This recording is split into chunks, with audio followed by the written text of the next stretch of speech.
un attaquant de pointe de garantie de niveau mondial avant le début de la pré-saison, où l'entraîneur allemand envisagera sérieusement de rompre son contrat et de quitter le banc blaugrana. Un coup d'État dans les bureaux du camp que personne n'avait à son agenda pour cet été. Alors que les eaux semblaient se calmer après la tempête de la Coupe du Monde, alors que les supporters culés commençaient à respirer avec l'espoir d'une nouvelle saison, l'homme qui a ramené la joie au camp a décidé qu'il ne pouvait plus attendre. Et le message qu'a envoyé Hansi Flick au club est si clair qu'il n'admet aucun type d'interprétation adoucissante. Flick est absolument las. Las des promesses non tenues marché après marché.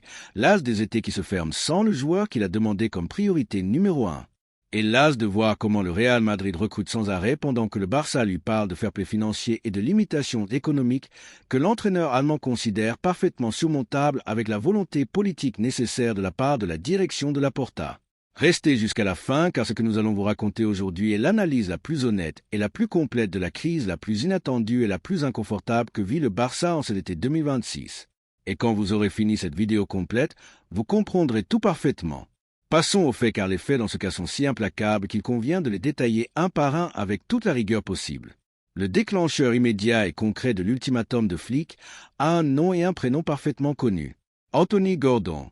Le seul grand mouvement réel que le Barça a réalisé jusqu'à présent sur ce marché de l'été 2026 est le recrutement de l'ailier anglais qui arrive au camp avec l'espoir de la nouveauté et avec la qualité démontrée en première ligue anglaise. Un recrutement que Hansi Flick lui-même a célébré à l'époque comme une incorporation intéressante et bienvenue pour le système, mais que l'entraîneur allemand a absolument clair depuis le premier jour ne résout en aucun cas le problème central et le plus urgent qu'a l'équipe blaugrana. Gordon est un ailier de qualité reconnue, de déséquilibre individuel sur les ailes, d'apport depuis la position extérieure, exactement le profil que le Barça a déjà dans son effectif avec Lamine Yamal et qui n'est pas le profil dont l'équipe a besoin de couvrir avec le plus d'urgence. Ce dont Flick a vraiment besoin, ce qu'il demande depuis qu'il a atterri au camp où il y a 2 saisons complètes, c'est exactement le contraire de ce que Gordon peut lui offrir dans sa position naturelle.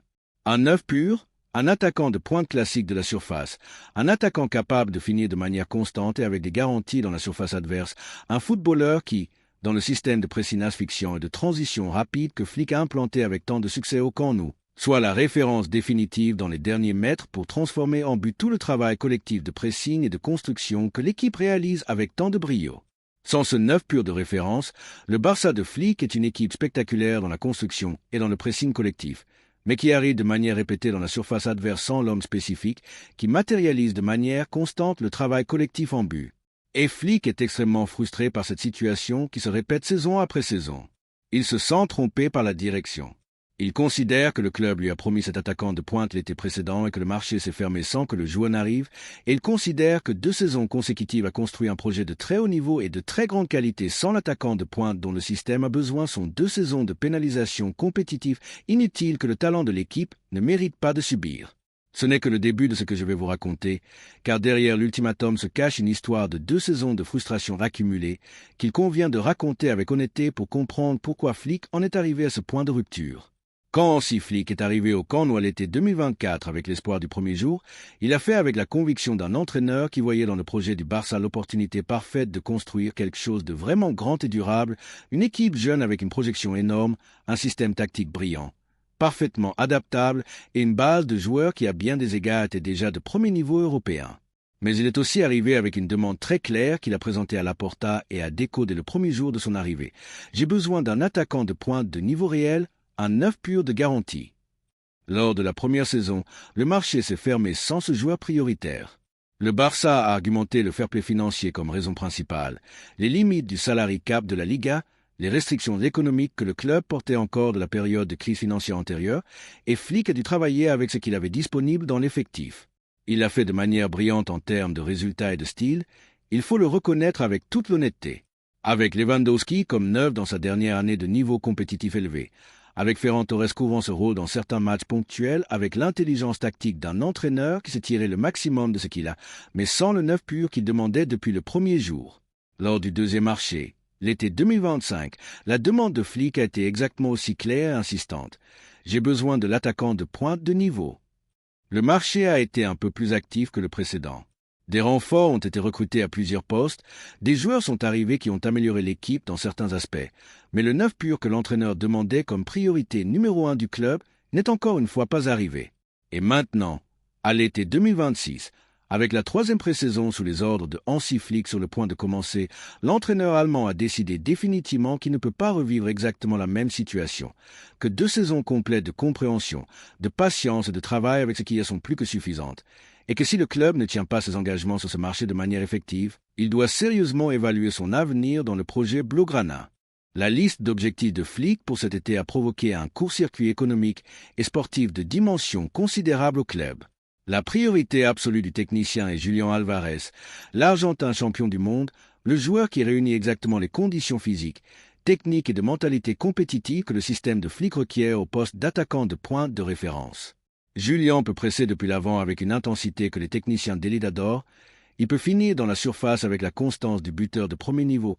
Il peut participer à la construction du jeu depuis des positions un peu plus reculées. Et il a l'énergie inépuisable et la détermination compétitive d'un joueur qui, à l'Atlético de Madrid, a démontré être capable de s'adapter à n'importe quelle exigence tactique qu'un entraîneur de premier niveau lui demande. Mais l'Atlético de Madrid s'est complètement fermé face à toute offre. Il refuse catégoriquement de s'asseoir pour négocier la vente de Julián Álvarez au Barça pour quel prix que ce soit. La rivalité directe en championnat entre les deux clubs, le précédent négatif qu'établirait la vente d'un joueur de cette qualité et de ce rendement à un rival direct en Liga espagnole, et la volonté institutionnelle de l'Atlético lui-même de retenir sa star argentine comme l'un des piliers du projet. Tous ces facteurs combinés font que l'opération Julián semble à ce moment un mur pratiquement infranchissable pour les aspirations du Barça. Face à ce mur, Flick a mis sur la table 2 alternatives d'un niveau que le technicien considère équivalent à ce dont le projet a besoin. La première, Erling Haaland, l'attaquant norvégien de Manchester City, le buteur le plus mortel du football européen des 3 dernières années. Le joueur qui, en termes de profil de neuf pur, capable de finir de manière presque parfaite dans la surface, réunit exactement toutes les caractéristiques dont le système de Flick a besoin. Mais le rêve Haaland a dû être écarté de manière immédiate pour des raisons que tout le monde dans le monde du football espagnol connaît parfaitement. Le fair-play financier et les limites économiques du club rendent absolument impossible d'assumer le salaire et le coût de transfert que Manchester City exigerait pour un joueur de cette envergure. La deuxième alternative, João Pedro, l'attaquant brésilien de Brighton. Un joueur au nom médiatique bien moindre que Haaland, mais qui, dans l'évaluation technique de Flick, réunit des conditions très intéressantes pour le profil qu'il cherche. La capacité de finition dans la surface, l'adaptabilité tactique et un âge qui en fait un investissement avec de nombreuses années de rendement devant lui. Mais Brighton a également demandé un montant que la direction du Barça a qualifié de prohibitif, compte tenu des restrictions économiques actuelles du club. Mais, savez-vous quelle est la partie la plus incroyable de tout cela? Ce qui vient maintenant.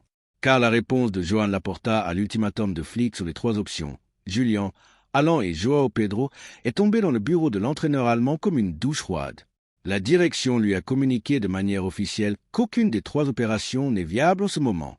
Ni Julián à cause du refus de l'Atlético, ni Haaland à cause des limites du fair-play, ni João Pedro à cause du montant exigé par Brighton. Une réponse que Flick a reçue avec un mélange d'incrédulité et de colère qui se traduit déjà par les déclarations filtrées depuis son entourage qui génèrent ce tremblement de terre au Camp Nou. Et c'est ici qu'il convient de comprendre le contexte plus large de la frustration de Flick, car l'entraîneur allemand ne regarde pas seulement ce qu'a le Barça, il regarde aussi ce qu'a le rival. Le Real Madrid de José Mourinho signe recrutement sur recrutement, cet été avec une vitesse et une fermeté qui au Barça sont suivies avec un mélange d'inquiétude croissante et d'envie mal dissimulée. Pendant que le Barça parle de fair-play et de limitations économiques qui le conditionnent, le Madrid de Florentino Pérez agit sur le marché avec la liberté enviable du club qui a ses comptes en ordre et qui peut exécuter ses plans de recrutement sans les restrictions qui conditionnent complètement le rival historique catalan. Et Flick voit cela avec toute la clarté, l'analyse en détail et arrive à la conclusion que si le Barça ne fait pas un effort spécial et extraordinaire cet été pour lui amener l'attaquant dont le système a besoin, la distance compétitive entre les 2 grands historiques du football espagnol pourrait croître de manière significative et irréversible lors de la saison à venir. Non seulement parce que Madrid recrute avec liberté et fermeté, mais parce que le Barça arrive pour la 3e année consécutive sans résoudre sa principale faiblesse offensive connue. Il convient également d'analyser ce qui est attendu de la tournée de pré-saison du Barça pour la saison 2026 à 2027. Le club a planifié une tournée estivale à fort impact médiatique et économique aux États-Unis, profitant du reliquat d'attention que la Coupe du Monde a laissé dans le public américain envers le football européen. Des matchs dans des stades pleins devant un public américain qui a vécu ces dernières semaines le football mondial avec une intensité qu'il n'avait jamais expérimentée auparavant. Une opportunité de visibilité et de revenus commerciaux dont le club a besoin pour renforcer ses comptes. Mais Flick a une mentalité absolument carrée en ce qui concerne la préparation. La mentalité germanique d'un entraîneur qui, dans son histoire au Bayern Munich et en sélection allemande, a toujours démontré que la pré-saison n'est pas une formalité mais le moment où se construisent les automatismes de l'équipe qui vont déterminer le rendement pendant tout le cours.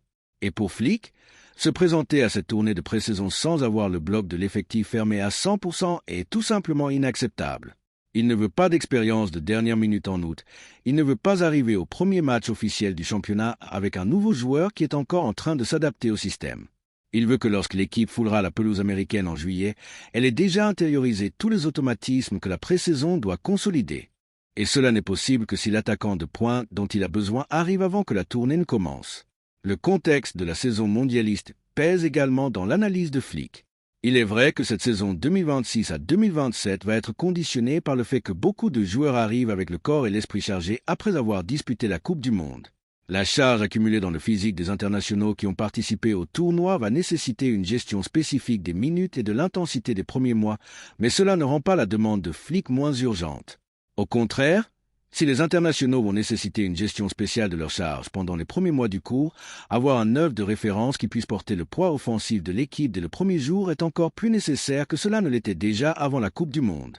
L'ambiance qui règne dans l'environnement du club est d'une panique absolue, non pas parce que le départ de Flick est imminent ni définitif, mais parce que personne au camp ne voulait en arriver à ce point de tension avec le technicien le plus précieux que le club ait eu depuis de nombreuses années. Hansi Flick a transformé le FC Barcelone en 2 saisons complètes d'une manière qui va bien au-delà des résultats sportifs concrets. Il a rendu l'identité blaugrana à l'équipe, l'intensité dans le pressing, le style de jeu collectif brillant que les supporters les regrettaient depuis des années, et il a fait tout cela avec un effectif qui, en termes de qualité individuelle pure, n'est pas le plus talentueux que le club ait eu dans la dernière décennie de son histoire. Ce qu'il pourrait faire avec un œuf pur de premier niveau ajouté au bloc qu'il a déjà construit est véritablement difficile à calculer en termes de potentiel compétitif réel. Et c'est exactement ce qui rend sa menace si lourde de sens dans les bureaux du camp Nou. Parce que perdre Hansi Flick à ce moment si délicat du projet serait le coup le plus dur que pourrait recevoir le Barça au début d'une nouvelle saison.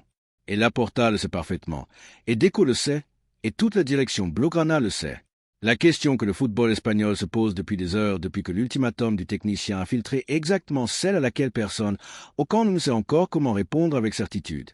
Le Barça trouvera-t-il le moyen de lui amener l'attaquant de pointe que Flick exige avant la pré-saison? Ou la saison 2026 à 2027 commencera-t-elle avec le fantôme du possible départ du meilleur entraîneur qu'a le club survolant toute la ville de Barcelone?